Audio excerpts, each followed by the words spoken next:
The property is called Greenbrier, and the reasoning when we bought this property, it was some overgrown farmland. It's in Greene County, and the briars were unbelievable, so we thought that would make a good name. The initial purchase was 286 acres on the north part of the property bordering the Sipsey River. In 1991, my wife, Catherine, said she wanted to buy the remainder of the land to the county road on the south side, which brought the total to 522 acres. I really didn't have a big vision at that time, but I realized very soon you do at least need to have a plan about how you're going to attack things.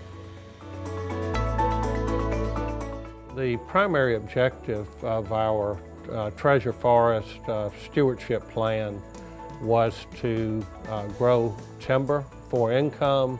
The secondary is to promote wildlife, not only game type wildlife, but also non-game species such as birds, other animals.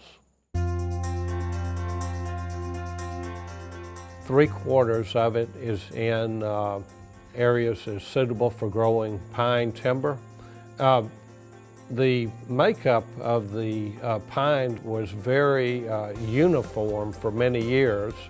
Part of the property I purchased had been planted under the CRP program. I acquired my property about a year after that and planted mine.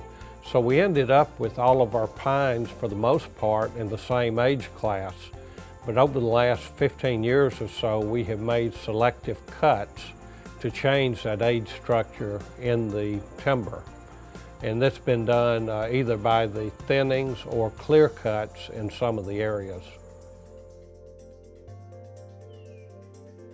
We do have a lot of hardwood bottoms, which typically are hardwoods that had been harvested maybe 50 or 75 years ago, and for the most part, we're going to leave most of those alone.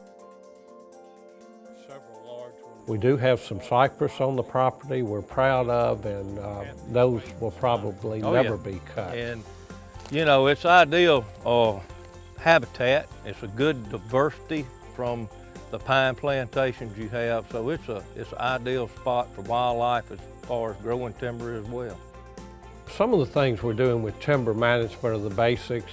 We monitor all of our timber stands. We have done 3 thinnings on some of the plantations within a 30-year span.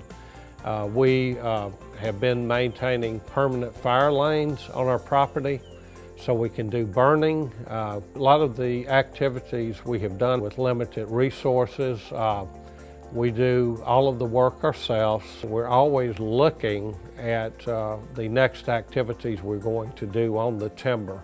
We're also generating a lot of food for the wildlife species, so we don't feel we need quite as much dedicated solely to wildlife plantings. I probably have around 20 acres in food plots on the property. Of that, we typically plant about 12 acres every year, and that's probably spread among 16 or so food plots. We have actually seen a huge quality increase in the deer. When we acquired the property, there weren't many deer, nearly as many deer because of the carrying capacity. We have noticed the antler growth is better. You don't see as many irregular racks, one that is bad on one side, good on the other. And the actual health of the does and the fawns seems to be very good. One of the things that we have done, we have been approached by the University of Alabama to do a study on the mussels in the Sipsey River. There are several endangered species of mussels in Alabama. Alabama actually has more freshwater mussel species than any other state.